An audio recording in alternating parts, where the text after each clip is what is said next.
Se você trabalha com neonatologia e pediatria, você muito provavelmente já ouviu falar sobre a asfixia perinatal.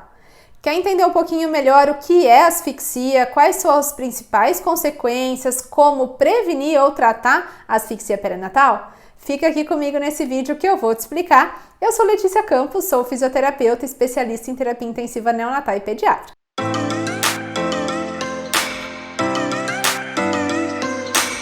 Olá, bem-vindo de volta, eu sou Letícia Campos, como eu já me apresentei, e aqui nesse canal eu converso muito com vocês a respeito de fisioterapia respiratória, neonatal, pediátrica, fisiologia, ventilação mecânica. Então, se você ainda não está inscrito aqui no canal, por favor, se inscreva, ative as notificações, tem vídeos novos por aqui todas as semanas e já aproveita para dar uma curtida aqui no vídeo, assim você ajuda o nosso canal a crescer, a chegar a mais pessoas esse conteúdo, tá certo? Mas vamos então ao tema do nosso vídeo, que é falar sobre asfixia perinatal. Afinal, o que é isso? A asfixia perinatal acontece quando existe uma falta importante de oxigênio, então um processo de hipoxemia e, consequentemente, hipóxia, em um momento muito crítico, que é esse da transição da vida intraútero para a vida extraútero. Relembrando um pouquinho dessa transição, tem vídeo aqui no canal explicando muito bem ela, mas vamos lembrar que durante a vida intraútero, o bebê não realizava trocas gasosas. Quem fazia isso era a mãe por ele, via placenta, via cordão umbilical. Os pulmões do feto, então, eles não estavam realizando trocas gasosas, eles estavam, na verdade, preenchidos por líquido. A mãe provia para ele tudo o que ele precisava, de oxigênio, de nutrientes, e levava de volta tudo que sobrava, CO2, metabólitos, enfim. Ao nascimento, a partir do momento do clampeamento do cordão umbilical, a partir das primeiras respirações, a gente precisa fazer uma transição dessa vida fetal para a vida neonatal. E aí, claro, se eu não tenho mais a placenta, eu não tenho mais oxigênio e nutrientes chegando para esse bebê. Portanto, ele precisa assumir a sua respiração. De um modo geral, isso acontece nos primeiros 30 segundos. Se o bebê nasce com uma boa vitalidade, ele vai ter uma respiração regular, vai ter uma boa frequência cardíaca, ou seja, acima de 100 batimentos por minuto, vai estar com a pele rosada, com tônus em flexão, ou seja, ele vai estar com uma boa vitalidade e isso mostra então que ele fez essa transição adequadamente. Agora, se algum fator aconteceu antes do parto, durante o trabalho de parto, no parto em si ou nesse pós-parto imediato, pode acontecer dessa transição não acontecer adequadamente e faltar então oxigênio para esse bebê. Ele não consegue ter uma boa vitalidade após o nascimento. E lembra que a vitalidade ao nascimento é avaliada, por exemplo, pelo boletim de Apgar. Ele não é aplicado para avaliar a necessidade de reanimação neonatal ou não.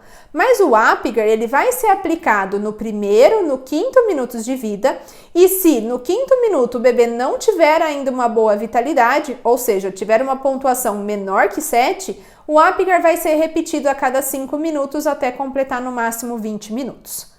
Um Apgar menor que 7 no quinto minuto de vida já sugere a presença de asfixia perinatal. E essa asfixia ela pode ser classificada em leve, moderada ou grave, quando o paciente tem um Apgar menor que 5 no 10º minuto de vida, isso sugere uma asfixia grave.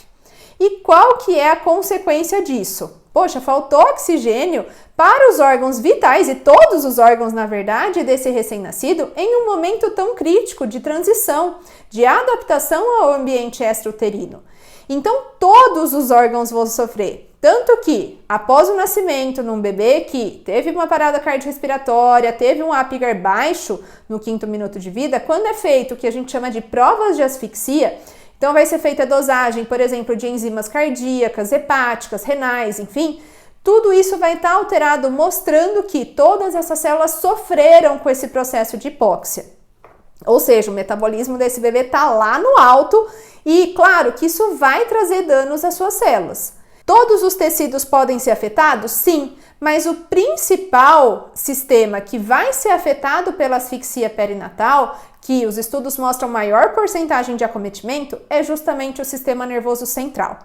E aí, então, eu tenho um sistema nervoso central que não consegue manter suas atividades sem oxigênio, obviamente, tendo que realizar essa atividade sem oxigênio, isso tudo vai levar à lesão. Então, como consequência da asfixia, muitas vezes a gente tem uma encefalopatia hipóxico-isquêmica e esse bebê vai ter comprometimento. A mortalidade é altíssima, principalmente se essa encefalopatia for grave, mas além da mortalidade ser alta, a morbidade também é. Isso significa que esse bebê vai ter consequências, esse bebê vai ter alterações motoras, de fala, de linguagem, sensoriais, cognitivas por conta desse processo hipóxico-isquêmico em uma fase tão crítica. Tudo bem? A asfixia perinatal é uma das principais causas de tanto mortalidade no período neonatal e pediátrico, como também principal causa de deficiência na infância, por conta justamente dessa encefalopatia hipóxico-isquêmica que ela causa, tá certo? Mas e aí? Como que a gente pode prevenir essa asfixia? Fazendo um bom pré-natal é o primeiro passo. Fazer um pré-natal adequado, identificar alterações, identificar quando esse feto pode estar em sofrimento e, se necessário, fazer uma cesárea de emergência, por exemplo, ou tomar cuidado para que tudo aconteça adequadamente, é um dos primeiros e principais passos para evitar, minimizar tanto a ocorrência como a gravidade da asfixia perinatal. Tanto é verdade que em países mais desenvolvidos, com melhores condições socioeconômicas, que tendem a ter um pré-natal mais adequado, as taxas de asfixia são muito menores e também das suas consequências. Enquanto que em países em desenvolvimento, essas taxas são muito maiores, indicando, que o pré-natal é fundamental. Além do pré-natal, a reanimação é muito importante. Uma reanimação adequada, de acordo com as diretrizes, aqui no Brasil a gente segue as diretrizes da Sociedade Brasileira de Pediatria, também é fundamental para o quanto antes melhorar a vitalidade desse bebê e oferecer oxigênio para esses órgãos que estão sofrendo pela hipoxemia, pela hipóxia. Tudo bem? Então, nesses bebês que têm o acometimento, a fisioterapia vai estar extremamente presente desde o momento da admissão na UTI neonatal até a sua alta hospitalar. Muitos desses bebês que tiveram asfixia, que tiveram asfixia grave, e aí tem alguns parâmetros para serem considerados, a gente pode gravar um vídeo depois só para falar sobre isso, podem entrar em protocolo de hipotermia terapêutica.